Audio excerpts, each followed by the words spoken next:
At first, it felt magical. You'd never met someone who made you feel so seen, so chosen, so wanted. They were always around. They messaged constantly. They said all the right things. I've never felt like this with anyone. You're the only one who gets me. It's us against the world. And you believed it, because who wouldn't? But then something subtle shifted, and you started pulling away from other people. Not because they told you to, but because it felt right. Like you didn't need anyone else. And that was the beginning of the trap. This is the isolation you agree to at first. It doesn't feel like control. It feels like a fairy tale. They give you their full attention. They praise your loyalty. They say they finally found someone who stays, who understands them. And you feel special. You feel like the center of their world. Until one day and you realize you've made them the center of yours. So let's look at how it becomes a problem for you. They don't have to isolate you. They just have to make the outside world feel unnecessary. So you stop going out as much. You cancel plans. You don't reach out to friends. Because why would you? You've got them. But slowly they start to shape your reality. They disapprove of certain people. They mock your friends.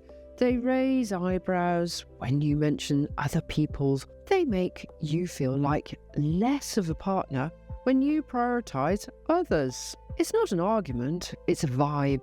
It's a quiet erosion of your independence, wrapped in the language of devotion. So this is how isolation hides behind love. And it goes like this. You don't need anyone but me. I love how we don't need the outside world. Everyone else just doesn't get us.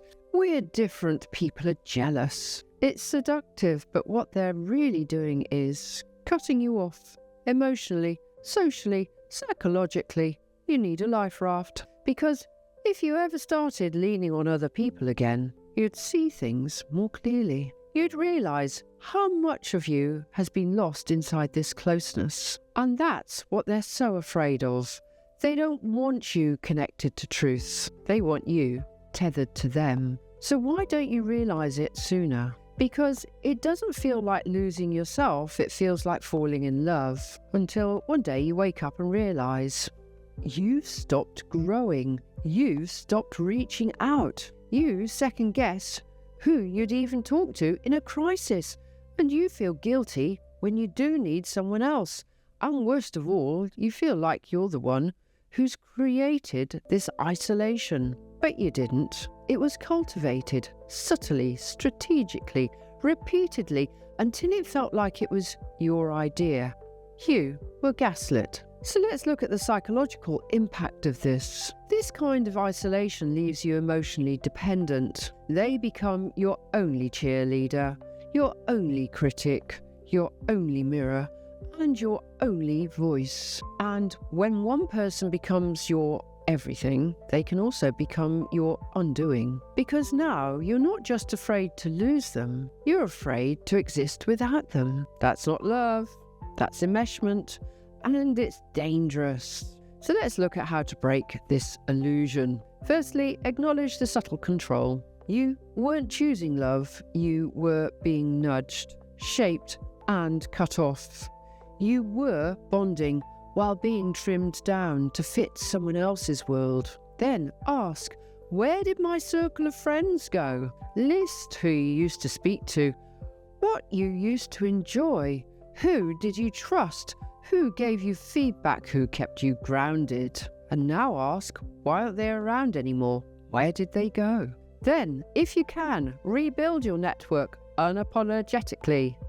Text the friend, make the plan, join the group, take the trip. Not to spite them, but to reintroduce yourself into your life. And when they react with, why do you need them? I thought we were enough. That's your confirmation that they're not rooting for your expansion. They're trying to maintain control yet again. Then, trust your own discomfort. If your world has diminished, if you feel tiny, dependent, or emotionally undeferred, that's discomfort is truth knocking. Let it in. And in my final analysis of this, real love doesn't isolate, it integrates. You're allowed to have friends. You're allowed to need more than one emotional connection.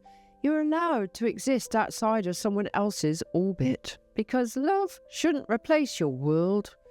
It should walk beside it. So if you feel like you've been trained to believe one person is all you need, that's not a relationship. That's an emotional captivity in a velvet box. Break the box, rebuild your world, reconnect with the people and passions that existed before them. Because the real red flag isn't that they wanted all your time, it's that they couldn't stand to share you with your own life.